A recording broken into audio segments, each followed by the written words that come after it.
दोस्तों नमस्कार। आज हम बात करेंगे जिन की बात में किसानों की कि किसान जो बेचारे बैठे हैं 90 दिन से ज़्यादा आंदोलन पर दिल्ली में, चाहे वो कुंडली बॉर्डर हो, चाहे वो गाजीपुर हो, चाहे वो सिंघू बॉर्डर हो, वहाँ पर किसान 90 दिन से बैठे हैं। तो वो बैठे क्यों हैं?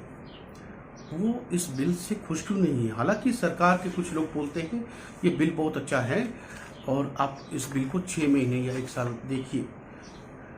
तो किसान जिसके ऊपर आप ये बिल लेके आए हो वो बोल रहा है कि नहीं, ये मुझे नहीं चाहिए, आप इसको रद्द कीजिए और मुझे मेरी एमएसपी की गारंटी दीजिए। एमएसपी न्यूनतम जो प्राइस होता है, जो रेट होता है।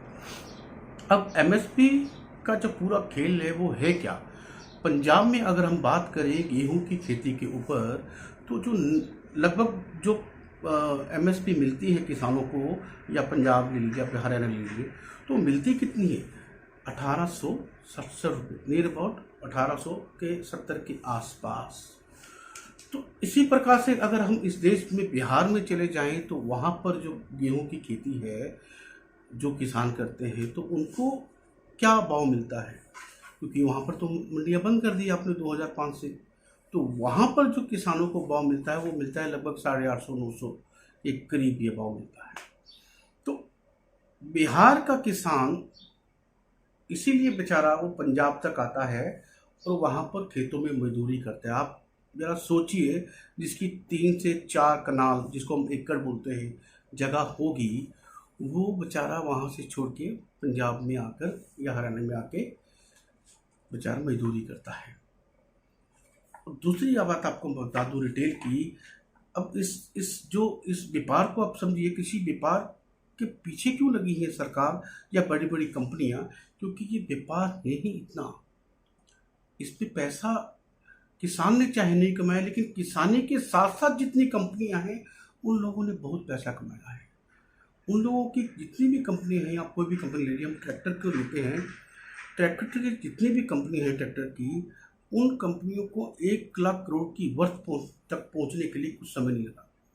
उन कंपनियों के नाम है महिंद्रा एंड महिंद्रा है, सोनालिका है, एचएमटी है, जॉनसन है, ऐसी बहुत सारी ट्रैक्टर कंपनियां। लेकिन इन सब कंपनियों ने पैसा खूब कमाया है।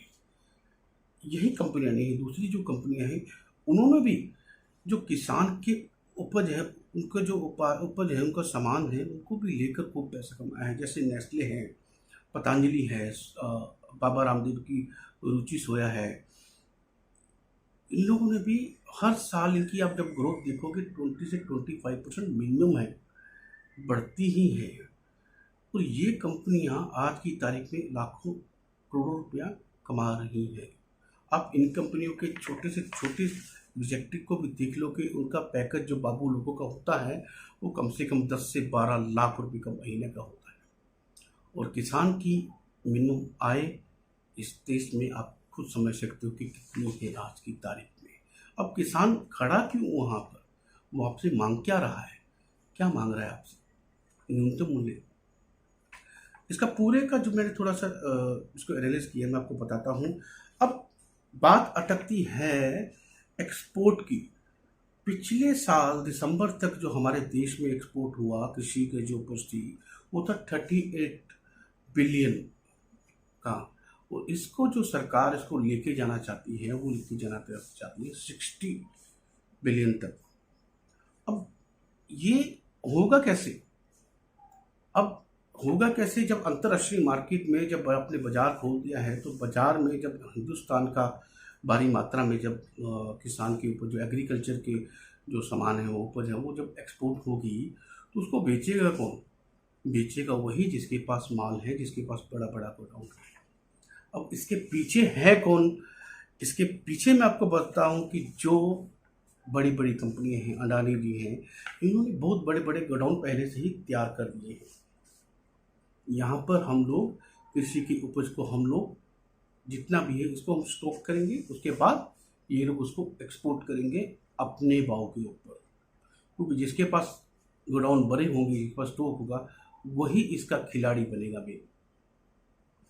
अब बात आती है किसानी की, तो किसान जाए कहाँ पर?